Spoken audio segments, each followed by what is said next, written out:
아멘. 감사합니다. 오늘 하나님께서 우리에게 주시는 말씀은 시편 105편 1절에서 4절까지의 말씀입니다. 우리 한 목소리로 함께 합독하겠습니다. 시작. 여호와께 감사하고 그의 이름을 불러 아뢰며 그가 하는 일을 만민 중에 알게 할지어다. 그에게 노래하며 그를 찬양하며 그의 모든 기이한 일들을 말할지어다. 그의 거룩한 이름을 자랑하라. 여호와를 구하는 자들은 마음이 즐거울지로다. 여호와와 그의 능력을 구할지어다.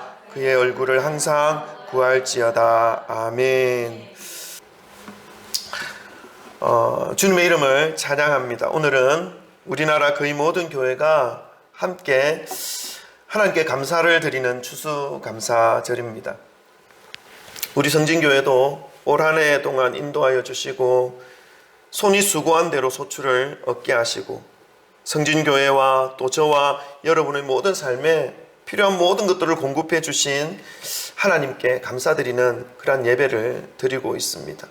여러분, 오늘 한 해를 되돌아보면 다른 해들보다 좀 더 어려웠던 것이 사실이고 좀 더 혼란스러웠던 것이 사실입니다. 전혀 예상하지 못했던 이 코로나로 인해서 하나님께 예배 드리는 것조차도 쉽지 않았던 시간들이 있었습니다. 그러나 오히려 이러한 때에 예배에 대한 사모함, 이 예배가 얼마나 소중한 것인지를 평소에는 잘 느끼지 못했는데 이 기회를 통해서 이 예배가 얼마나 소중한 것인가를 느낄 수가 있었고요, 깨달을 수가 있었고, 또 내 주위에 믿음으로 함께 살아가는 이 한 분 한 분의 삶이, 이 한 분 한 분이 얼마나 소중한 존재인지를 더 깊이 깨달을 수 있었던 시간들이었습니다.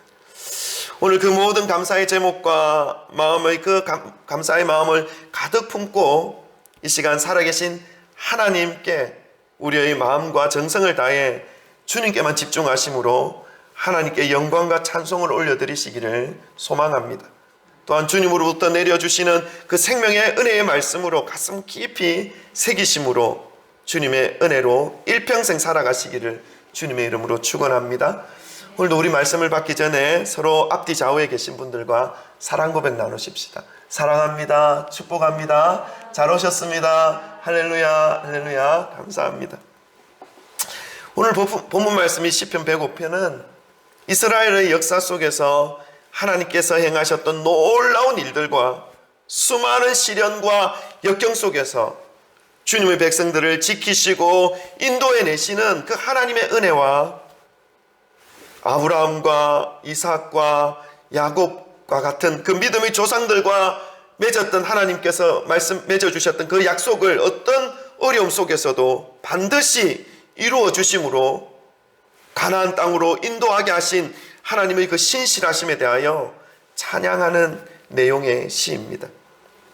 이 시는 이제 광야 40년의 그 험악한 세월을 끝낸 이스라엘 백성들이 40년이라는 이 광야의 세월 속에서도 얼마나 많았습니까? 200만 명 이상의 큰 무리에 먹는 문제, 입는 문제, 그리고 살아가는 그 모든 의식주의 모든 것들을 공급해 주시는 그 하나님을 기억하면서 하나님을 찬양하고 있습니다. 오늘 본문 말씀을 통해서 비록 광야와 같은 이 땅에서의 삶을 살아가고 있는 저와 여러분들이지만 매주, 매월, 매년 순간순간마다 어려움을 느끼며 어찌할 바를 알지 못하여서 고민하며 여기까지 왔지만 그 모든 위기의 순간에 역사하신 그 하나님의 은혜가 있었다는 것을 기억하면서 말씀을 통해 깨닫고 또 이스라엘 백성들이 하나님께 올려드렸던 그 감사의 모습을 가지고 우리도 동일하게 하나님께 영광을 돌리시는 그러한 예배가 되기를 소망합니다. 이스라엘 백성들의 모습은 하나씩 하나씩 살펴보면, 짧은 시대적으로 살펴보면 감사할 마음이 잘 생기지 않을 수도 있습니다. 그러나 전체적으로 놓고 보았을 때 하나님의 역사가 나타났다는 것을 우리는 알 수 있는 것이죠. 대표적으로 아브라함의 일생을 우리가 한번 살펴본다면 그 순간순간의 삶은 위기였습니다. 스스로의 힘으로 어찌할 수 없는 문제의 연속이었습니다. 갈대아 우르에서 하란으로 아버지를 따라 삶의 터전을 옮깁니다. 그러나 그곳에서 아버지가 죽지요. 그리고 객지에서 가장의 역할을 해야 하는 신세가 됩니다. 그런데 하나님께서 계속 나타나셔서 고향과 친척과 아버지 집을 떠나서 하나님께서 인도하실 땅으로 가라라고 계속 말씀하십니다. 하나님에 대한 믿음도 확신도 아직은 없는데 일단 아브라함은 순종합니다. 그런데 어디로 가야 할 것인지 모든 그림을 다 알려주시지는 않았습니다. 내가 너를 인도할 테니까 일단 가. 근데 어디로요? 일단 가라니까. 하나님의 그 말씀을 하나 붙잡고 나아가는 것이죠. 매일매일 하루하루를 물으며 들으며 하나님의 약속을 붙잡으며 가나안 땅에 정착합니다. 그런데 그곳에 하나님께서 인도하셨으면 이제 먹을 것이 많이 발생하고 또 소출이 많이 나타나서 풍족한 삶을 살아야 할 텐데 그곳에서 가뭄을 만납니다. 그래서 가뭄을 만나 가뭄을 피해서 애굽까지 이집트까지 내려갑니다. 그 내려가서 어떤 일을 당합니까? 아내의 사례를 빼앗길 뻔합니다. 그리고 자신도 죽을 상황에 놓일 위험까지 만납니다. 하나님께서 미리 나타나셔서 내가 이제 가나안 땅으로 가게 될 텐데 그가 그곳에 가서 이제 가뭄을 만날 거야. 그러니까 가뭄을 만나도 두려워하지 말고 거기서 견뎌. 이렇게 말씀을 다 처음부터 끝까지 다 해놓으시고 인도하시면 가뭄을 만나도 별로 두렵지도 않을 것이고 어떻게 해야 될지 방법도 알 것인데 그런 거 전혀 없이 하루하루 하나하나 말씀하시면서 가나안 땅에 오게 하셨습니다. 근데 가뭄을 만난 거예요. 이제 살아나려고 하니까 먹을 양식을 찾아서 이집트까지 간 것입니다. 그곳에서 사례를 빼앗길 뻔하고 목숨을 잃어버릴 뻔한 상황에서 그 정도의 상황이 되니까 하나님이 직접 개입하십니다. 절체절명의 순간 사랑하는 아내를 이집트의 왕 바로에 빼앗길 뻔한 순간에 하나님께서 나타나셨습니다. 그리고 아브라함과 사라를 그 머리카락 하나 건들지 못하도록 바로에게 나타나십니다. 그리고 오히려 가축과 은과 금을 아브라함과 사라에게 주게 하시고 아브라함은 애굽으로부터 많은 재물을 받아서 나옵니다. 여러분, 하나님의 뜻이 하나님의 계획이 이것이었을까요? 가뭄을 만나게 해서 이집트에 가게 해서 죽을 고비를 만나게 하심으로 오히려 그것을 역전의 기회를 삼아서 많은 재물을 들고 나오게 하는 거, 이게 하나님의 뜻이었을까요? 아니면 가뭄이 오더라도 가나안 땅 하나님께서 인도해 주신 그 가나안 땅에 계속 머물러 있게 하신 것이 하나님의 계획하심이었을까요? 우리는 더 정확하게 모릅니다. 그러나 그 순간순간 위기 가운데 확실하게 알 수 있는 건 뭐냐면 하나님께서 함께 해주신다는 것입니다. 그래서 그 위기를 오히려 하나님의 은혜로 바꾸어 주시는 역사를 허락해 주신다는 것입니다. 또 있습니다. 조카 롯이 전쟁에 휘말려서 포로로 잡혀갑니다. 그의 가족과 함께. 이때 아브라함이 자기의 하인들과 함께 군사를 모아서 300명 가량의 군사를 모아서 그 적진에 그 이방 민족의 군대까지 가서 되찾아옵니다. 이것도 엄청나게 위험한 일인 것이죠. 하나님의 약속을 붙잡고 가나안 땅에 정착했지만 열국의 아버지가 되게 해주시겠다라고 75세에 나타나신 그 하나님께서는 86세가 되도록 아들을 한 명 주지 않았습니다. 아니, 세상 땅 가운데 너의 자손이 하늘의 별과 같이 바다의 모래알처럼 많아질 것이다 라고 약속을 했는데 아들이 한 명도 없는 거예요. 그 약속을 받고도 10년이 지났는데도 결국 어떻게 합니까? 인간적인 능력이 거의 다 사라집니다. 아들을 낳을 수 있는 힘과 어떤 능력이 다, 인간적인 능력이 다 사라지는 것이죠. 그때쯤에 인간적인 생각을 짜내어서 사랑하는 아내 사례의 몸은 이미 아이를 가질 수 없는 그런 가능성이 끊어진 몸이기 때문에 사례의 몸종 하갈에게 동침하여 아들 하나를 낳습니다. 이스마엘이죠. 이 일로 인해 하나님과의 관계가 단절됩니다. 무려 13년 동안 하나님과 이렇다 할 관계를 갖지 못합니다. 얼마나 답답했을까요? 그리고 99세에 하나님께서 나타나셔서 끊어진 그 태를 다시 열어주셔서 사례를 통해서 아들 하나를 낳게 하십니다. 아예 처음부터 하나님께서 내가 90세에 네가 100세가 되고 너희 아내가 90세가 되면 아들을 낳게 해줄 테니까 그때까지 참아라 이렇게 말씀을 해주셨다면 엄한 짓 안 해가지고 이스마엘 안 낳을 텐데, 그런 말씀 없으시고 계속 참으면서 인간적인 생각이 발동이 돼서 이스마엘까지 낳아버린 것이죠. 이렇게 처음부터 끝까지 하나님께서 말씀을 해주시고 설명을 해주셨다면 인간이 할 수 있는 그 실수는 하지 않아도 되었을 텐데 말이죠. 이스라엘의 역사를 기록하고 있는 이 성경의 말씀을 보면 이스라엘 백성들은 가나안 땅으로 들어오기까지 정말로 많은 위험과 어려움과 절망 그리고 불안함과 두려움의 시간이 있었던 것을 알 수 있습니다. 그러나 그 모든 과정마다 하나님께서는 개입하셨고, 그리고 이스라엘 백성들이 무너졌다 하더라도 다시 하나님께서 일으켜 주셨고, 결국 하나님께서 약속하신 가나안 땅으로 인도해 주셨습니다. 이러한 모든 역사적인 모습을 볼 때에 이 시인은 하나님께 감사하지 않을 수 없고 그 감사의 마음으로 하나님께 지금 나아가고 있는 모습을 보여주고 있습니다. 시인이 어떻게 하나님께 감사를 하고 있는지 우리가 함께 좀 살펴보길 원하는데요, 저와 여러분 역시 이러한 감사의 모습으로 일평생 하나님께 나아가시기를 주님의 이름으로 축원합니다.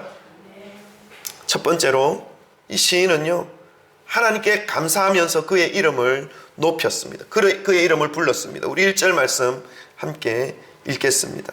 시편 105편 1절 말씀입니다. 다 같이 읽습니다. 시작. 여호와께 감사하고 그의 이름을 불러 아뢰며 그가 하는 일을 만민 중에 알게 할지어다. 아멘.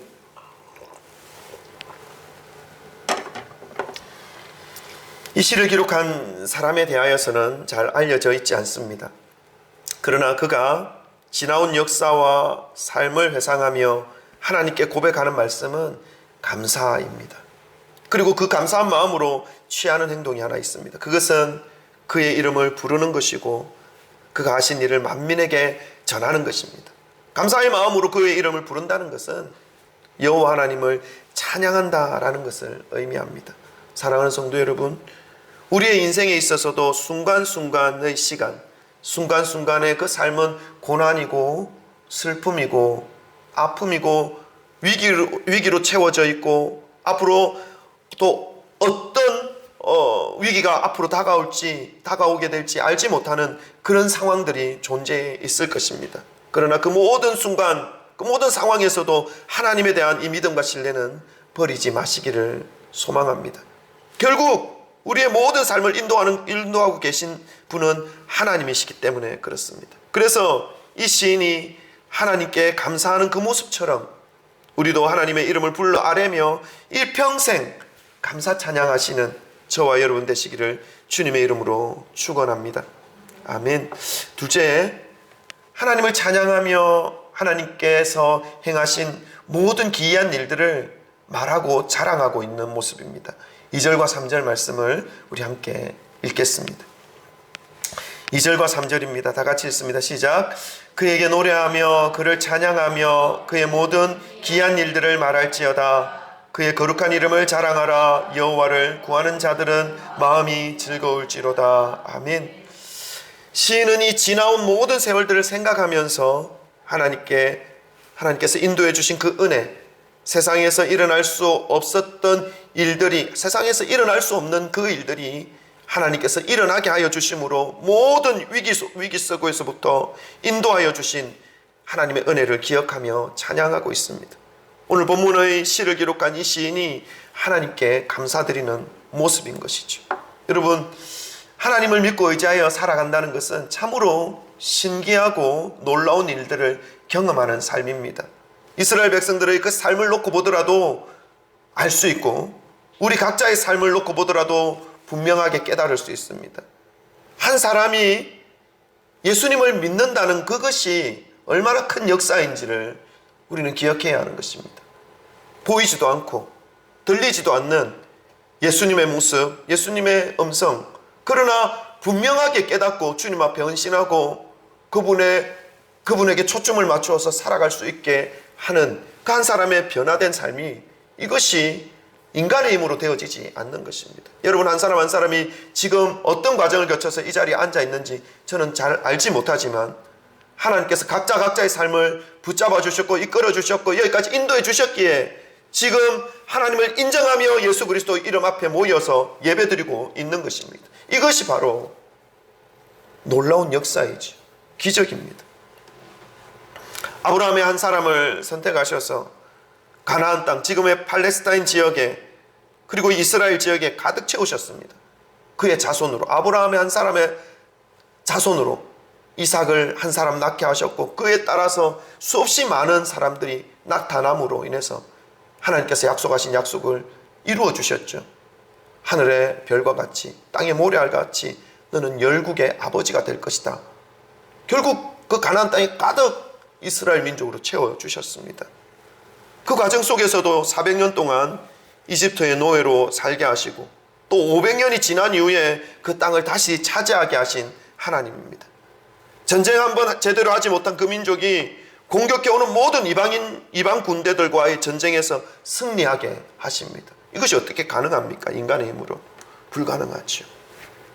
자신보다 더 강한 철제 무기와 강한 성 군사들이 포진되어 있는 이 가나안 전역을 공격하여 점령할 때마다 승리하게 하십니다. 놀랍지 않습니까? 40년 동안 광야 생활한 그 사람들이 가는 곳마다 승리하게 하시는 것입니다. 이것이 하나님의 능력인 것이죠. 여러분 이스라엘의 역사를 보면 주전 63년에 로마에 의해서 나라를 빼앗겨버립니다. 예수님이 탄생하기 이전부터 이미 로마의 압제받는 속국이 되어버린 것이죠. 언제까지요? 그때로부터 이스라엘이라는 나라는 없었습니다. 근데 언제 이스라엘 나라가 독립을 합니까? 다시 모여서 나라를 이룹니까? 그때가 바로 1948년입니다. 그러니까 거의 2000년 동안 이스라엘 나라는 없었습니다. 어떻게 근데 2000년 동안 없던 나라가 1948년에 다시 이스라엘로 팔레스타인 지역으로 모여서 이스라엘이라는 나라를 만듭니까? 그래서 지금은 이스라엘의 나라가 분명히 있습니다. 이것이 하나님의 은혜고 하나님의 역사입니다. 성진교회가 세워지는 과정도 도저히 일어날 수 없는 과정 방법이었습니다. 여러분 이 자리에 우리가 예배를 드리는데 우리가 무슨 돈이 있습니까? 아무것도 없습니다. 근데 이곳에서 예배를 드리게 하셨습니다. 보증금도 없이 월세도 없이 지금도 드리고 있습니다. 관리비만 내는 것이죠. 이게 어떻게 가능한 것입니까? 그리고 저희 가정이 영종도로 이사를 들어올 때 전세를 못 구해서 6개월 동안 저 유아실에서 5식구가 같이 보냈습니다. 주방에서 밥 먹고 재미있었어요. 지금은 여기 이사를 해서 하나님 은혜 가운데 들어와 있습니다. 그 과정 속에서도 말씀드리기가 조금 복잡한데 어쨌든 우리가 할 수 없는 일들을 통해서 들어오게 되었습니다. 전혀 일어나지 못할 일들을 하나님께서 일어나게 하셨고 주의 복음을 흘러가게 하고 계시다는 것을 우리는 알 수 있습니다. 우리의 삶에서도 알 수 있고 성경 말씀을 통해서도 알 수 있고 여러분의 삶 가운데서도 알 수 있습니다. 여러분 한 분 한 분이 이 자리에 앉아 있기까지 어느 한 분도 그냥 이 자리에 앉아 계신 분이 없으시다는 것을 알고 있습니다. 사랑하는 성도 여러분, 살아계신 하나님께서 여러분과 함께 하심을 믿으시기를 바랍니다. 그리고 그 하나님께 감사와 찬양을 드리시기를 바랍니다. 그리고 그의 놀라운 일들을 감사하시고 그의 이름을 높이시기를 주님의 이름으로 축원합니다. 그 하나님은요, 저와 여러분의 영혼과 육신의 모든 것을 책임져 주시는 우리 아버지 하나님 되심을 여러분 기억하시고 일평생 넘어지더라도 쓰러지더라도 나는 왜 이렇게 하나님의 손길이 나에게는 멀리 있는 것 같이 느껴질까? 그러한 순간에 그러한 마음이 든다 할지라도 하나님은 여전히 여러분의 앞에서 여러분의 손을 붙잡고 계시며 마음을 붙잡고 계시며 품고 계시며 안고 계시다는 그 사실을 잊지 마시고 끝까지 주님 붙잡으시고 일평생 살아가시기를 주님의 이름으로 축원합니다. 그리고 감사하시며 나아가시기를 소망합니다. 아멘. 기도하겠습니다.